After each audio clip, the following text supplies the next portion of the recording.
दीपावली के दूसरे दिन कार्तिक शुक्ल प्रतिपदा को अन्नकूट और गोवर्धन की पूजा की जाती है। मुख्यतः ये प्रकृति की पूजा है। इसका आरंभ भगवान श्री कृष्ण ने किया था। इस दिन प्रकृति के आधार के रूप में गोवर्धन पर्वत की पूजा की जाती है और समाज के आधार रूप में गाय की पूजा की जाती है। ये पूजा ब्रज से आरंभ हुई थी और धीरे धीरे भारत में प्रचलित हुई।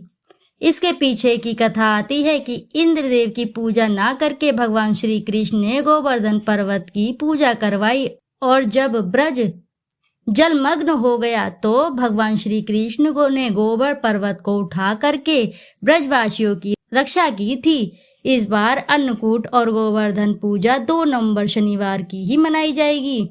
गोवर्धन की प्रतिपदा तिथि की शुरुआत 1 नवंबर यानी आज शाम को 6:16 पर शुरू होगी और तिथि का समापन 2 नवंबर यानी कल रात 8:21 पर होगा।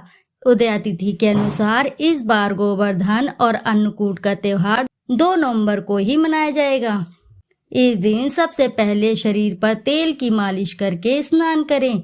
इसके बाद घर के मुख्य द्वार पर गाय के गोबर से गोवर्धन पर्वत की आकृति बनाएं। साथ ही उस पर पर्वत को घेर कर आसपास ग्वालपाल पेड़ और पौधों की आकृति बनाएं।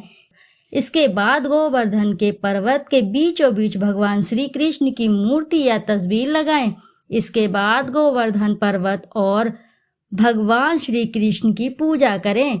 पूजन करने के बाद अपनी मनोकामनाओं की प्रार्थना करें। इसके बाद भगवान श्री कृष्ण को पंचामृत और पकवान का भोग लगाएं। ऐसी मान्यता है कि इस दिन जो लोग गोवर्धन पर्वत की प्रार्थना करते हैं उन लोगों की संतान से संबंधित समस्याएं समाप्त हो जाती हैं। इस दिन श्रद्धालु तरह तरह की मिठाइयाँ और पकवानों से भगवान श्री कृष्ण को भोग लगाते हैं। यही नहीं, इस दिन 56 भोग बनाकर भगवान श्री कृष्ण को अर्पित किए जाते हैं और इन्हीं 56 तरह के पकवानों को अन्नकूट बोला जाता है।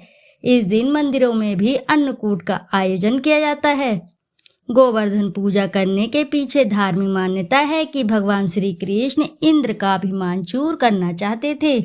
इसके लिए उन्होंने गोवर्धन पर्वत को अपनी छोटी उंगली पर उठाकर गोकुलवासियों की इंद्र से रक्षा की थी। माना जाता है कि इसके बाद भगवान श्री कृष्ण ने स्वयं कार्तिक शुक्ल प्रतिपदा को ये दिन 56 भोग बनाकर गोवर्धन पर्वत की पूजा करने का आदेश दिया था। तभी से गोवर्धन पूजा की प्रथा आज भी कायम है और हर साल गोवर्धन पूजा और अन्नकूट का त्योहार मनाया जाता है।